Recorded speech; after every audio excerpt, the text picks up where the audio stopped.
Hello, today we are going to be talking about the big trades indicator. There's wealth of trading literature that's all about how to find the activity of big player on the chart. There are all sorts of methods and instruments that are supposed to help you in doing that. We're all aware that big players do influence market movements.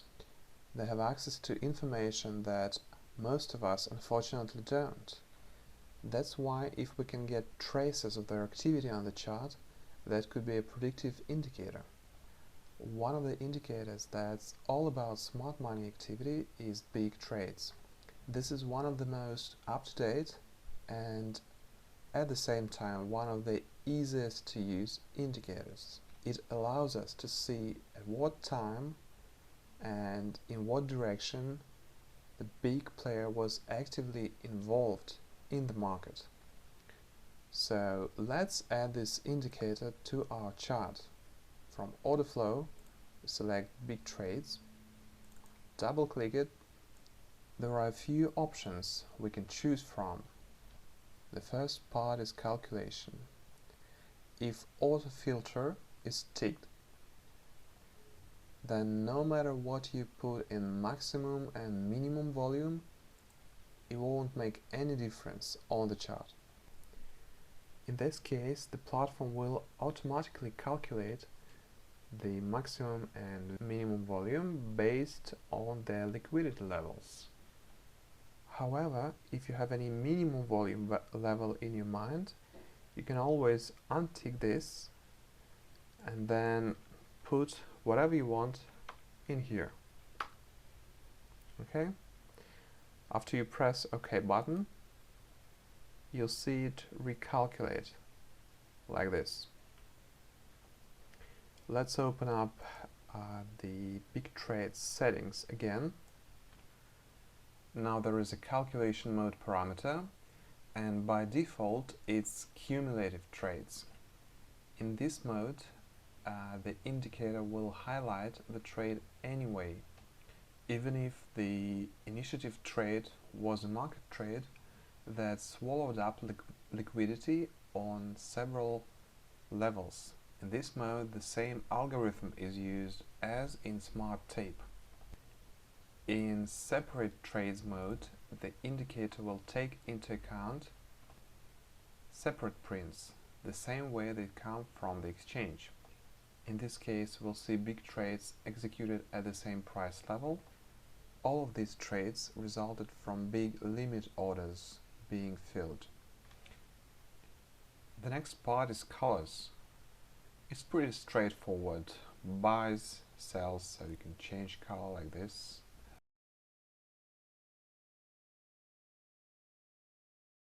The next part is time filtration, so if you tick this, then only the trades will be counted from certain time and to certain time.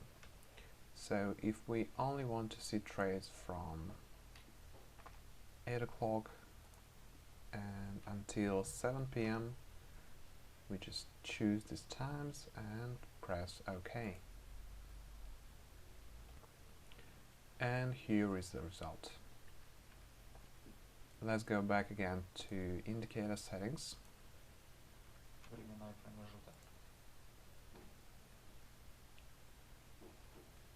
And the next part is visualization. There are two transparency parameters here: the cluster selection transparency and visual objects transparency.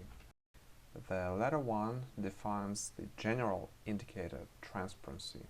So if you want the big trades to be generally more transparent, then you just increase this number.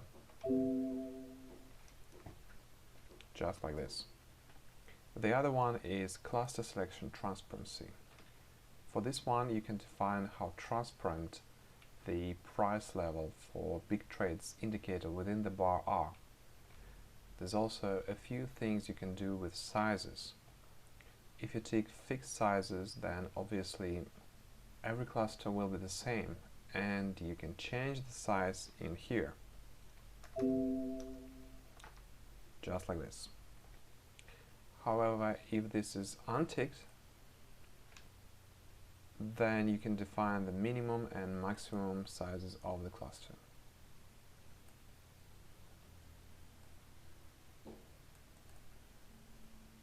Also, you can change visual mode: rectangle, triangle, ellipse, diamond, and only price.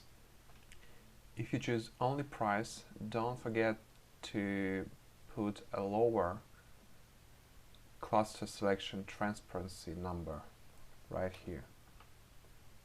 Okay, otherwise you won't be able to see anything in the bar. That's pretty much all about the settings. Now, how do you actually use that? In short, there's price movement and there's big traders activity, right? So every time you see how a big trade resulted in a price movement, and if not, what happened next?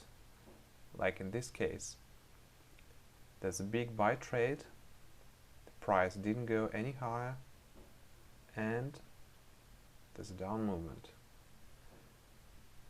And here is the reverse situation. There's a big sell trade, price doesn't go any lower, we go high. Here is the big trade, buy trade, there's a confirmation from the price, and we go even higher. So thanks for watching. That was Big Trades Indicator. Hope you've enjoyed that.